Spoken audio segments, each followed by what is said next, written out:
Man, what's up, everybody? Welcome back to another episode of EOS. It's 1090 Jake, man. I'm rocking with y'all, and y'all rocking with me. And for this video, we're gonna be speaking on Gucci Mane's new artist, Matt Critter, catching a murder case just 2 months after signing. Hey, listen, I need all my day one fans to welcome the newest member of TSM Team, Matt Critter, and this mother straight out of Memphis. New TSM Team, TSM Team, Shine Boy. I see as a mother. Put it on point, man.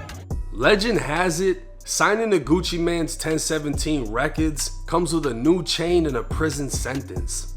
Fans would speculate the record label is cursed after the arrest of another artist and the fact that half the label is currently incarcerated. On December 21st, 2022, Memphis police responded to a shooting call on Wells Avenue just before noon. Arriving on scene, officers would locate a dying, unresponsive male laying in a vacant lot. By the time fire and rescue responded on scene, the victim, who was later identified as 34-year-old Markeith Taylor, a father of four, was pronounced dead from multiple gunshot wounds.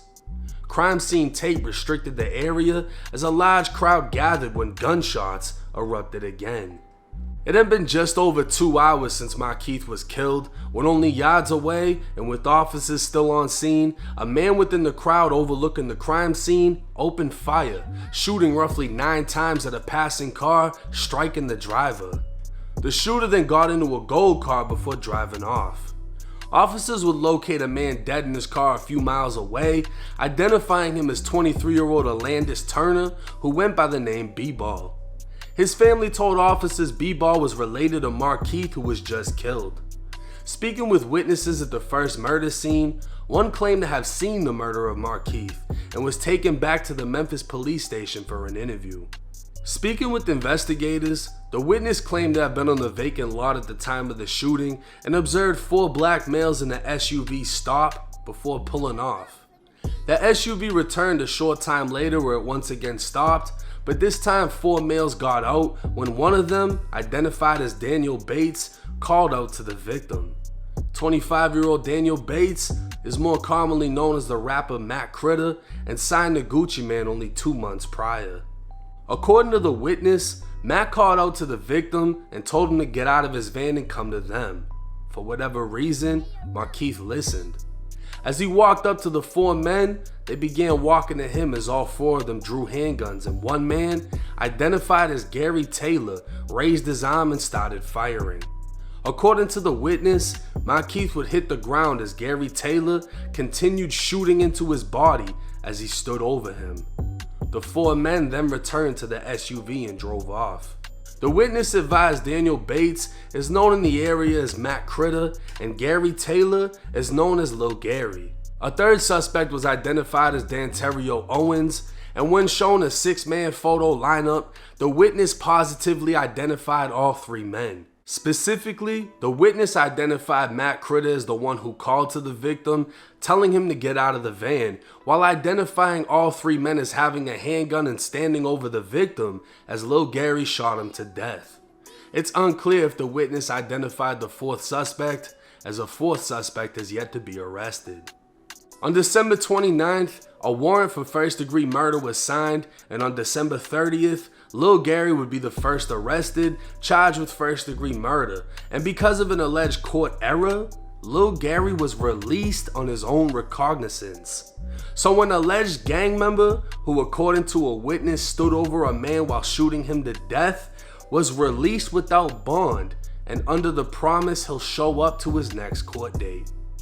The victim's mother would speak in a news interview questioning how they could release the man accused of killing her son.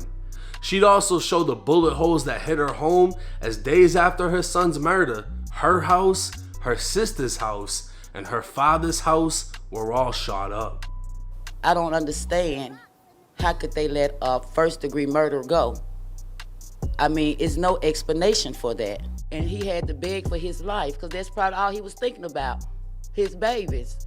Days after her son's murder, Taylor says someone fired shots at her home, her sister's home, and father's home too. Taylor says her late son had 4 daughters.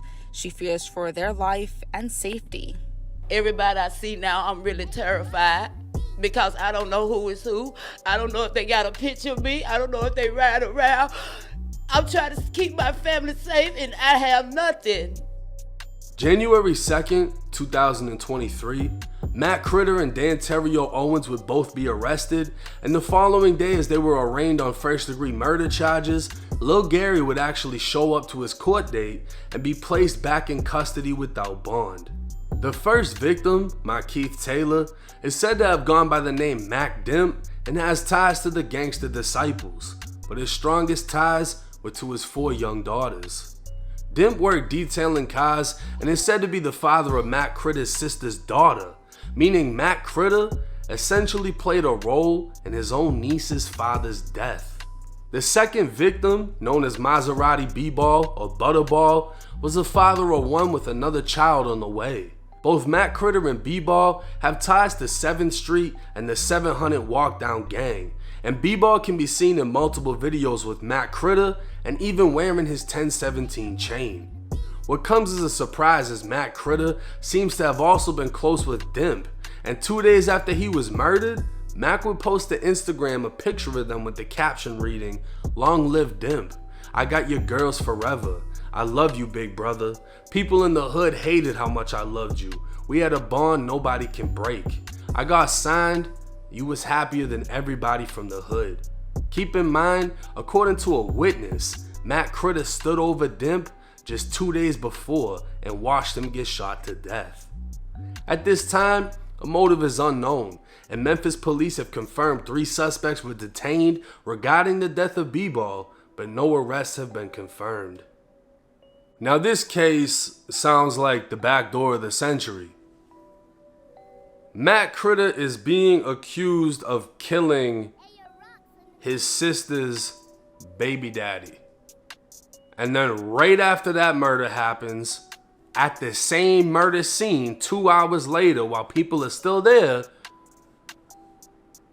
the cousin drives by, someone sees him and they shoot him. And he's able to drive off and dies miles away. And it just so happens that he is also tied in with Matt Critter. This is one of Matt Critter's people. But Markeith, who was originally killed, was also. I don't know. I have no idea how to explain that. It sounds confusing as hell because obviously we aren't in the mix. The police don't know what happened. I guarantee you the streets know what happened. And they get signed to Gucci Mane and 2 months later throw it away. Cause I mean, you essentially threw it away, right? Yeah, you can bond out on a murder charge, but I mean, he just got signed, he got the new chain. We don't even know how much money he got for signing. We don't even know if he has bond. Anytime you get locked up, it's gonna put a damper on your career. You're not able to release anything unless you got things pre-recorded. You're not able to shoot videos. Everybody that gets incarcerated, it affects their career. For that to happen just after you got signed, 60 days later? I mean, that right there is enough to get him dropped from the label.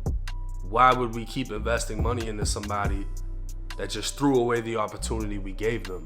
And now, of course, the entire case is alleged, but when you have somebody that was at the scene saying, "I saw him do this," that's major. Now, if the witness recants his statement or all of a sudden can't be found or doesn't show up to trial and they don't have any other evidence pointing towards him, there's a chance he could beat it. But because of how this seems like a family related thing, I guarantee you people are gonna speak up, more evidence is gonna come out, and everyone will have a better understanding on how and why this happened. But I'm not gonna lie, to hear that somebody was at the murder scene and pulled out a gun and shot 9 times while the police were there and then drove off and got away, that's crazy. That's bold. That's wild. And above all, that's personal. But hey, it's 1090 Jake. I'm rocking with y'all and y'all rocking with me. Till next time.